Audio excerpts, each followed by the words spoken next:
الناس فاكرة إن الاكتئاب لازم يبقى درامي، عياط وسوداوية ونكد وعزلة كاملة عن الحياة، لكن الحقيقة مش كده. تعرف إنك ممكن تبقى مكتئب وإنت مش واخد بالك؟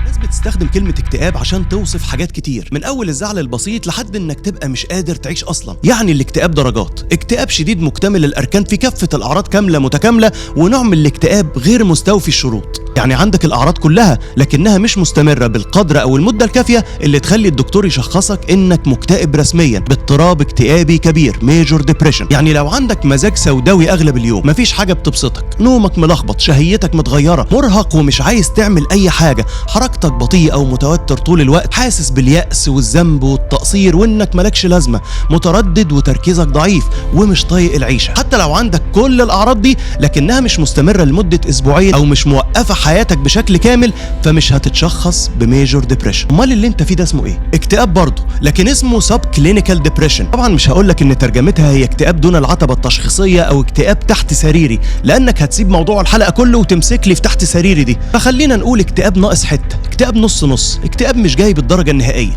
مش محتاج تدخل دوائي شديد رغم ان الشخص بيعاني نفس الاعراض اللي اتكلمنا عنها من شويه. وعلى مستوى العالم واضح ان الظاهره دي مش نادره. في الدراسه دي اللي شملت 39 دوله اكتشفوا ان 1 كل 10 عنده الاكتئاب النص نص ده، وفي دراسة تانية لقوا ان حوالي 1 كل 8 امريكان عندهم درجة من درجات الاكتئاب. فايه اللي بيزود النسبة دي من بلد عن التانية؟ الإجابة ببساطة هي ضغوط الحياة، وده اللي أكدته الدراسة دي اللي شملت 45 بلد، اللي لقت زي ما انت شايف في الرسم البياني كده كل ما بتزيد ضغوط الحياة بتزيد أعراض الاكتئاب. ممكن حد يقول لي طب دول يا عم ناس خواجات ملناش دعوة، احنا ناس مؤمنين ما يجيلناش اكتئاب. لو دي وجهة نظرك فعلا تعال نشوف الأرقام بتقول ايه. الدراسة دي اتعملت على طلبة كلية الطب في جامعة الأزهر، ولقت ان حوالي 43 منهم عندهم اعراض اكتئاب. لكن ممكن تعترض برضه وتقول لي يا اخي ما هو برضه الطب صعب والدراسه دي مرحله مؤقته، اتعب دلوقتي وهتستريح بعدين. هل دي الحقيقه فعلا؟ لما الباحثين شافوا الحاله النفسيه لموظفين القطاع العام في محافظه المنيا لقوا ان اعراض الاكتئاب موجوده في حوالي تلت الموظفين الرجاله وحوالي نص الموظفات الستات حسب الدراسه دي. يعني الموظف اللي مكشر في وشك احتمال يكون مكتئب. والموضوع ده خطير جدا، مش عشان الموظف هيسوحك في ختم ولا دمغه، لكن ممكن يوصل لخساره اقتصاديه بتعدي خانه المليارات. الاكتئاب حتى لو نص نص بيقلل انتاجيه الواحد بنسبه 30%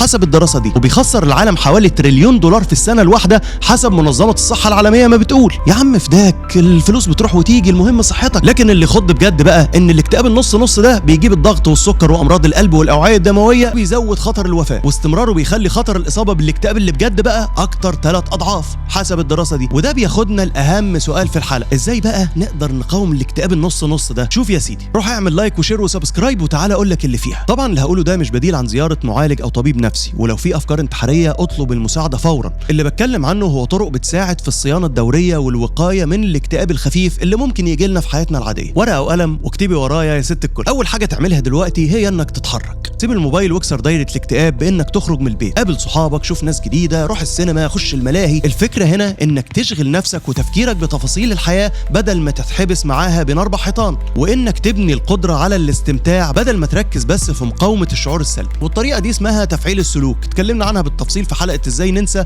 لو عايز تروح تبص عليها. حركه الجسم نفسها في حد ذاتها مفيده في تحسين الصحه النفسيه، لدرجه ان الدراسه دي لقت ان ممارسه الرياضه 3 مرات في الاسبوع تاثيرها عامل زي تاثير دواء مضاد للاكتئاب. لكن ما تروحش الجيم تعمل لي باي وتراي وتبطل الدواء، فاستشير الدكتور الاول.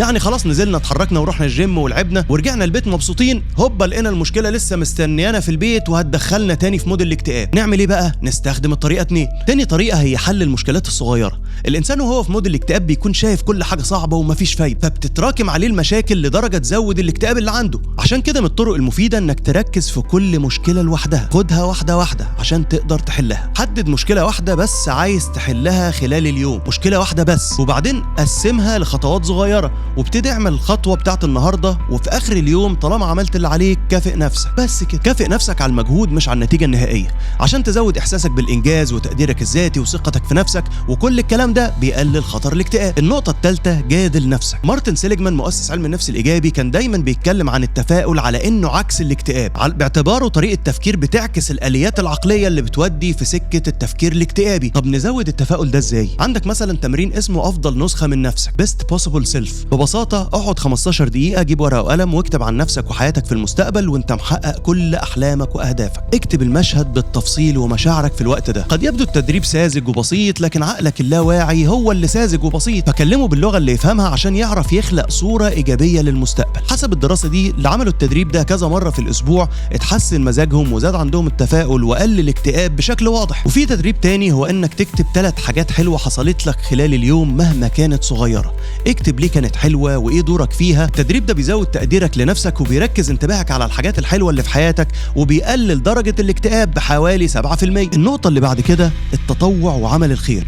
ممكن حد يقول لي يا عم انا مكتئب اروح اساعد الناس، ده انا عايز اللي يساعدني. لكن الحقيقه انك لما تنضم لاي نشاط تطوعي او خيري فانت بتكسب اكتر ما بتكسب علاقات جديده مع ناس بيحبوا يساعدوا الاخرين، تزود احساسك بالكفاءه وتضيف لنفسك هويه جديده تدي لحياتك معنى وتزود احترامك لنفسك. المشاركه التطوعيه مره في الشهر على الاقل هتقلل عندك خطر الاكتئاب بنسبه 28% حسب الدراسه اليابانيه دي اللي اتعملت على كبار السن. فاختار حاجه قريبه لقلبك، انيمال شيلتر، رعايه ايتام، بيت مسنين، تنزل توزع مساعدات مع مؤسسه خيريه، اي حاجه تناسبك. الطريقه اللي بعد كده هي انك تتكلم مع نفسك عدل. لما تكون مضغوط كلامك لنفسك بيخفف وجعك ولا بيزوده. في تدريب بيقول لك اقعد واكتب جواب لنفسك كانك اقرب صاحب ليك، تطبطب على روحك وتقول لنفسك انك شايفك ومقدرك وانك مش لوحدك، كلنا بنغلط عادي وكل حاجه بتعدي. التمرين ده بيهدي صوت جلد الذات وبيزود الامان الداخلي، وتقدر تحتفظ بالجوابات دي عشان ترجع لها من وقت للتاني. خلاصة الكلام، الاكتئاب درجات، والاكتئاب الخفيف النص نص اللي هو تحت العتبه التشخيصيه ده او تحت سريري منتشر في العالم كله بسبب ضغوط الحياه، واتكلمنا عن طرق للتعامل معاه زي الحركه وحل المشكلات والتفاؤل والامتنان